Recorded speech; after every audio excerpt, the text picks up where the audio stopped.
ಬನದ ಹುಣ್ಣಿಮೆ. ಈ ಹುಣ್ಣಿಮೆ ಒಂದು ಸಾಮಾನ್ಯ ಹಬ್ಬ ಅಲ್ಲ. ಇದು ದೇವಿಯ ಶಕ್ತಿಯ ನೆನಪು. ಇದು ಅಸುರ ಸಂಹಾರದ ಕಥೆ. ಇದು ಬಾದಾಮಿಯ ಆತ್ಮ. ನಮಸ್ಕಾರ ಸ್ನೇಹಿತರೆ. ಇಂದು ನಾನು ಮಾತಾಡ್ತಾ ಇರೋದು ಕರ್ನಾಟಕದ ಬಾದಾಮಿಯಲ್ಲಿ ಆಚರಿಸಲ್ಪಡುವ ಒಂದು ಅಪರೂಪದ ಹಬ್ಬದ ಬಗ್ಗೆ. ಅದು ಬನದ ಹುಣ್ಣಿಮೆ.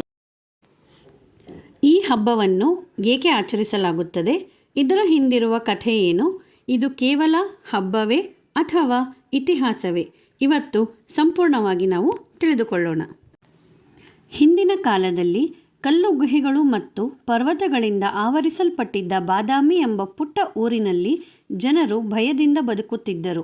ಕಾರಣ, ದುರ್ಗಮಾಸುರ ಎಂಬ ಅಸುರನು ಲೋಕವನ್ನೇ ಕಾಡುತ್ತಿದ್ದ. ಧರ್ಮಕ್ಕೆ ಜಾಗವಿರಲಿಲ್ಲ, ಶಾಂತಿ ಉಸಿರುಗಟ್ಟಿತ್ತು. ಆ ಸಮಯದಲ್ಲಿ ದೇವತೆಗಳು ಪ್ರಾರ್ಥಿಸಿದರು.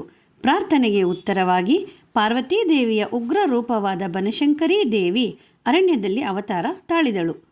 ಅರಣ್ಯದಲ್ಲಿ ವಾಸಿಸಿದ ಕಾರಣ ಆಕೆಗೆ ಬನದ ದೇವಿ ಎಂದು ಕರೆಯಲಾಯಿತು.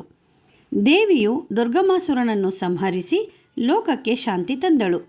ಈ ವಿಜಯದ ಸ್ಮರಣಾರ್ಥವಾಗಿ ಜನರು ಹುಣ್ಣಿಮೆಯ ದಿನ ದೇವಿಯನ್ನು ಆರಾಧಿಸಲು ಆರಂಭಿಸಿದರು. ಅದೇ ದಿನ ಬನದ ಹುಣ್ಣಿಮೆ ಎಂಬ ಹೆಸರಿನಿಂದ ಪ್ರಸಿದ್ಧವಾಯಿತು. ಕಾಲಕ್ರಮೇಣ ಬಾದಾಮಿ ಚಾಲುಕ್ಯರ ರಾಜಧಾನಿಯಾಯಿತು. ರಾಜರೂ ಸಹ ದೇವಿಯನ್ನು ಕುಲದೇವತೆ ಎಂದು ಪೂಜಿಸಿದರು. ಹೀಗೆ ಈ ಹಬ್ಬ ಕೇವಲ ಭಕ್ತಿ ಮಾತ್ರವಲ್ಲ, ಇತಿಹಾಸ ಮತ್ತು ಸಂಸ್ಕೃತಿಯ ಸಂಕೇತವಾಯಿತು. ಇಂದಿಗೂ ಪ್ರತಿ ವರ್ಷ ಪೌಷ ಮಾಸದ ಹುಣ್ಣಿಮೆಯಂದು ಬಾದಾಮಿ ದೇವಿಯನ್ನು ದೀಪಗಳಿಂದ ಬೆಳಗುತ್ತಾರೆ.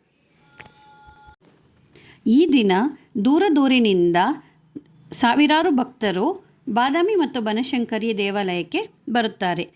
ದೇವಿಗೆ ವಿಶೇಷವಾದ ಅಲಂಕಾರ, ವಿಶೇಷ ಅಭಿಷೇಕ ಮತ್ತು ದೀಪಾರಾಧನೆಯನ್ನು ಮಾಡಲಾಗುತ್ತದೆ. ನಿಂಬೆಹಣ್ಣು ಅರ್ಪಿಸುವ ಪದ್ಧತಿ ಇಲ್ಲಿ ಬಹಳ ಮಹತ್ವವಾದದ್ದು.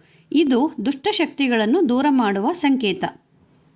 ಭಕ್ತರು ತಮ್ಮ ಜೀವನದಲ್ಲಿ ಆರೋಗ್ಯ, ಬೆಳೆ, ಉದ್ಯೋಗ, ಕುಟುಂಬ ಶಾಂತಿ ಇವುಗಳಿಗಾಗಿ ದೇವಿಯನ್ನು ಪ್ರಾರ್ಥಿಸುತ್ತಾರೆ. ಒಟ್ಟಿನಲ್ಲಿ ಬನದ ಹುಣ್ಣಿಮೆ ಒಂದು ಧಾರ್ಮಿಕ ಆಚರಣೆಯಷ್ಟೇ ಅಲ್ಲ, ಅದು ಬಾದಾಮಿಯ ಇತಿಹಾಸ, ಜನಪದ ನಂಬಿಕೆ ಮತ್ತು ಸಂಸ್ಕೃತಿಯ ಜೀವಂತ ಉದಾಹರಣೆ. ಇತ್ತೀಚಿನ ದಿನಗಳಲ್ಲಿ ಕೇವಲ ಬಾದಾಮಿಯಲ್ಲಿ ಮಾತ್ರವಲ್ಲದೆ ಹಲವೆಡೆ ಬನಶಂಕರಿ ದೇವಾಲಯ ಎಲ್ಲೆಲ್ಲಿ ಇರುತ್ತೋ ಅಲ್ಲಿ ಎಲ್ಲ ಕಡೆಯೂ ಬನದ ಹುಣ್ಣಿಮೆ ದಿನ ಜಾತ್ರೆಯನ್ನು ಅದ್ಧೂರಿಯಾಗಿ ಆಚರಿಸಲಾಗುತ್ತಿದೆ.